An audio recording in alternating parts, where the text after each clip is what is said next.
Hello and good evening, everyone.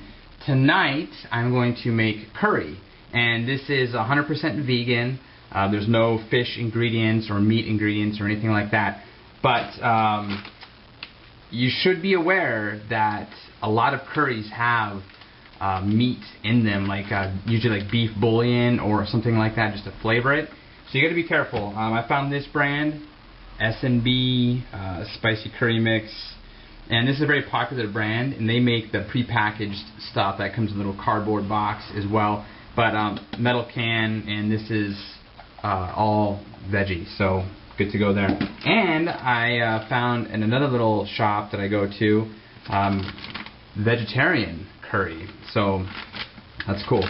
Anyway, let's get started. Just as a little extra bonus, I have these textured soy protein balls. I know for those of you that are not vegetarian, thinking that looks disgusting, but I mean it's just dehydrated soy, like tofu, if you want to think of it like that. But anyway, they're just hard balls. I microwaved some water just to get it warm, so I don't waste gas boiling it. I'm just going to put a handful in there and let that rehydrate.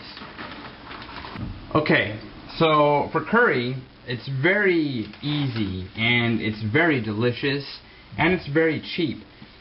And you can use a lot of cheaper vegetables too, since I mean it's all kind of mixed together, and the curry is really what's taken over the flavor, not necessarily the vegetables in it. So I have a Japanese eggplant, Japanese pumpkin, which you will grow to love this stuff when you get here. Carrots. So good stuff there. And then onion. I just cut the end of it off just now.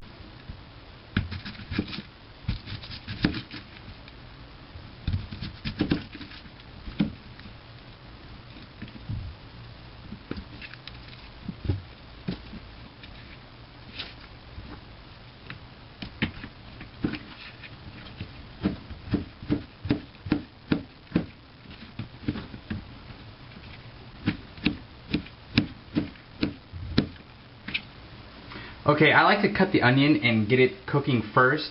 I'm not sure why, I think it unlocks a little bit more flavor of the onion. And I'm not a real big fan of biting into like a crunchy onion, so I just want to make sure that is softened up. So I'm just going to get the stove on, get some oil in there. Typically the order that you would cook things is from the most tough to the softest vegetables, so they're all done at the same time. So next will be the carrots.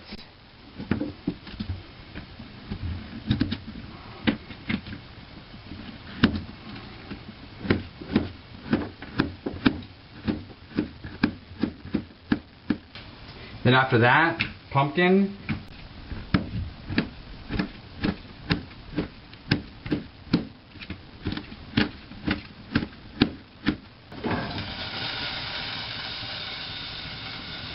So onions are all happy in there. Get a little cracked pepper going.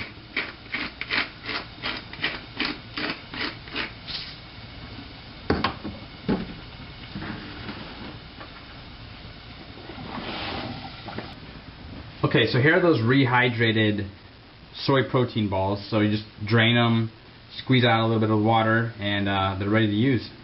So that'll take the place of meat. Okay, next, the eggplant. So I usually just trim off the end, throw that out.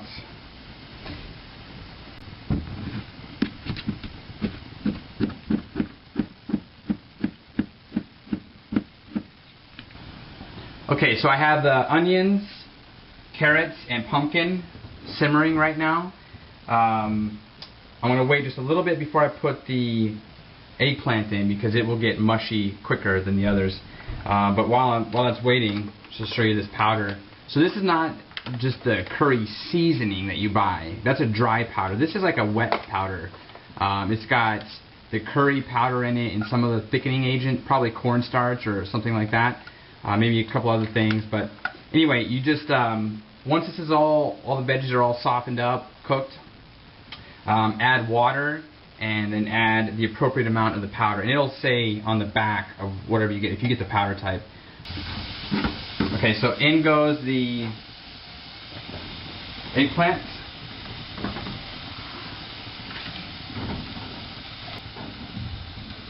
Okay, so it's cooking up nicely.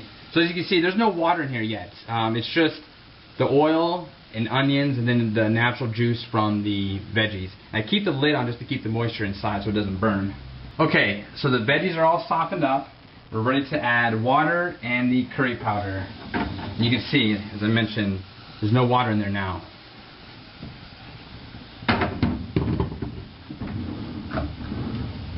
Okay, so I'm going to start with just one serving. I'm not sure how everything's going to work out just yet, but that's a good starting point.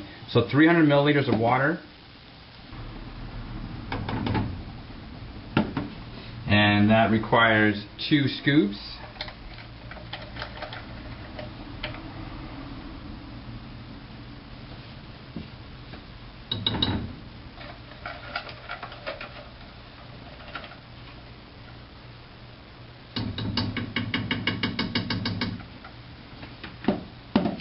And then we just stir it together and it'll start to thicken.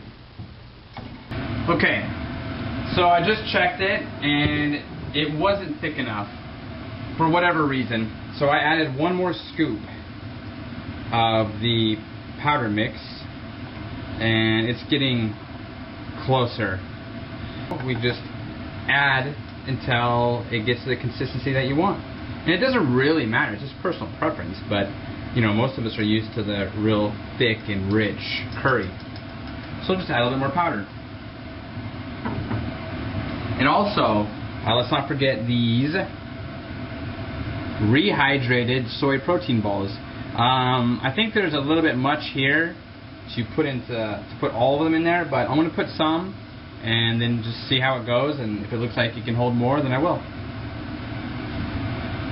Okay, so I added the protein balls, and it looks like it could probably use a little bit more liquid.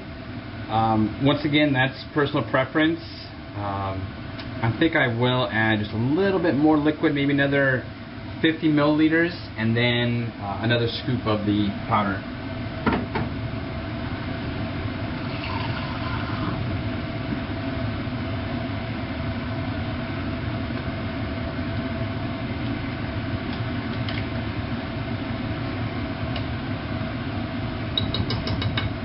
And honestly, I love curry. I mean, I wish you guys could smell this.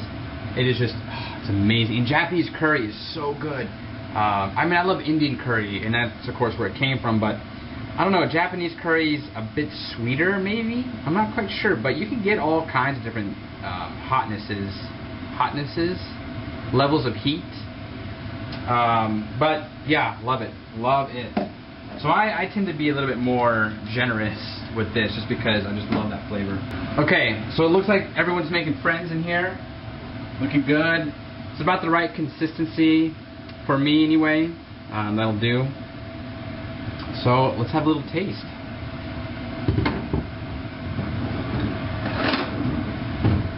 Oh yeah. And so ice cream and curry, like one of the few things that you will need a spoon for in Japan. And let's not forget the cereal. But they don't really eat that very much.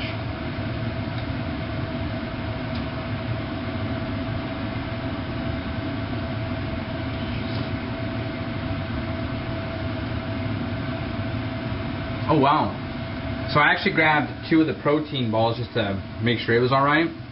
It's quite delicious. For you meat eaters, it's probably a little bit more spongy than you're used to, but you know, I didn't squeeze a lot of water out of it, but I could have got you know, spatula like this or this one and just squeeze out the water until it's more firm. But it is good, so we're ready.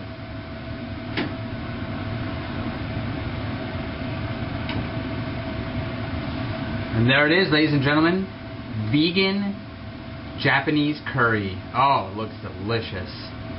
Wish you guys could be here to have some with me. Too bad.